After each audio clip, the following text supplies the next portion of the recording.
ಅಂದರೆ ಗಾಡಿ ಗೇರ್ಗೆ ಹಾಕಿದ್ರೆ ಮೂವ್ ಆಗ್ತಾ ಇಲ್ಲ. ಏನು ಅಂತ ನಾವು ನೋಡಿದ್ರೆ ಕ್ಲಚ್ ಹೊಂಟೋಗಿದೆ.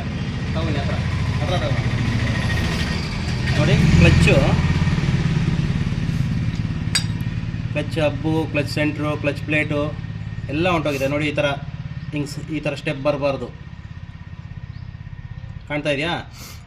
ಈ ಥರ ಸ್ಟೆಪ್ ಬರಬಾರ್ದು ನೋಡಿ. ಎರಡು ಕ್ಲಚ್ ಸೆಂಟ್ರು ಹೊಂಟೋಗಿದೆ, ಹಬ್ಬು ಹೊಂಟೋಗಿದೆ. ಏನಕ್ಕಪ್ಪ ಇದು ಈ ಥರ ಹೋಗ್ತಾ ಇದೆ ಅಂತ ನಾವು ನೋಡಿದ್ರೆ, ಆಯಿಲ್ ನೋಡಿ, ಇವ್ರು ಹಾಕ್ಸಿರೋ ಆಯಿಲು ಮೇಯ್ನ್ ಬಂದು ಆಯಿಲ್ ಪ್ರಾಬ್ಲಮ್ಮು.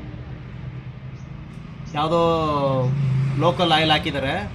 ಬಟ್ ಕೆಲವು ಕಸ್ಟಮರ್ಗಳು ಏನು ಮಾಡ್ತಾರೆ ಅಂದರೆ, ಅವ್ರಿಗೆ ಕಡಿಮೆ ಖರ್ಚಲ್ಲಿ ಆಗಬೇಕು. ಕಡಿಮೆ ಖರ್ಚಲ್ಲಿ ಆಯಿತು ಅಂದರೆ ಅವ್ರಿಗೆ ಸೇಫು ಅಂತಾರೆ. ಬಟ್ ಕಡಿಮೆ ನಾವು 50-100 ರೂಪಾಯಿಗೆ ನಾವು ಯೋಚನೆ ಮಾಡಿದ್ರೆ ಕ್ಲಚ್ ಈ ಥರ ಹೊಂಟೋಗುತ್ತೆ. ನಾವು ನೋಡಿ ಈಗ ಕ್ಲಚ್ ಅಸೆಂಬಲ್ ಹೊಸದಾಗ್ತಾಯಿದ್ದೀವಿ. ಓಕೆನಾ? ಪುಷ್ ಮಾಡೋಂಗೆ ಕ್ಲಚ್ ಹಾಕ್ತಾಯಿದ್ದೀವಿ. ಕ್ಲಚ್ಚು ಹೊಸದು. ಮತ್ತು ಆಯಿಲು ಅಷ್ಟೇ. ನಿಮಗೆ ಒಳ್ಳೆ ಕ್ವಾಲಿಟಿ ಆದ ಆಯಿಲ್ ಹಾಕ್ಸಿ. ನೀವು ಬ್ರ್ಯಾಂಡ್ ಬಂದು ಯಾವುದಾದ್ರು ಸೆಲೆಕ್ಟ್ ಮಾಡಿ. ಒಳ್ಳೆ ಬ್ರ್ಯಾಂಡ್ ಇರಬೇಕು.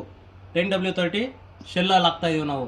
ಮತ್ತು ಇನ್ನೊಂದು ಇಂಪಾರ್ಟೆಂಟ್ ವಿಷಯ ಏನು ಅಂದರೆ, ಇಲ್ಲಿ ತಗೊಂಡಿಲ್ಲಿ ಯಾವುದೇ ಗಾಡಿ ಕ್ಲಚ್ ಬಿಚ್ಚಿದ್ರು 1-2 ಸರ್ವಿಸ್ಗೆ ಒಂದು ಸರಿ, 2 ಆಯಿಲ್ ಚೇಂಜ್ಗೆ ಒಂದು ಸರಿ ಆಯಿಲ್ ಸ್ಟೈನರ್ನ ಕ್ಲೀನ್ ಮಾಡಬೇಕು. ನೋಡಿ, ಈ ಥರ ಆಯಿಲ್ ಸ್ಟೈನರಲ್ಲಿ ಈ ಥರ ಡೆಸ್ಟ್ ಇತ್ತು ಅಂದರೆ ನಿಮಗೆ ಆಯಿಲ್ ಸರ್ಕ್ಯುಲೇಷನ್ ಆಗುತ್ತೆ.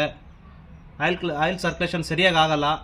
ಅದರಿಂದ ನಿಮಗೆ ಇಂಜಿನ್ನು, ಬೋರು ಅದೆಲ್ಲ ಪ್ರಾಬ್ಲಮ್ ಬರೋ ಸಾಧ್ಯತೆ ಇರುತ್ತೆ. ಈ ಕ್ಲಚ್ ವರ್ಕ್ ಮಾಡ್ಬೇಕಾದ್ರೆ ಆಯಿಲ್ ಸ್ಟೈನರು ಕ್ಲೀನಾಗಿ ವಾಶ್ ಮಾಡಿಬಿಟ್ಟು ಫಿಟ್ ಮಾಡಿ. Okay, bye friends.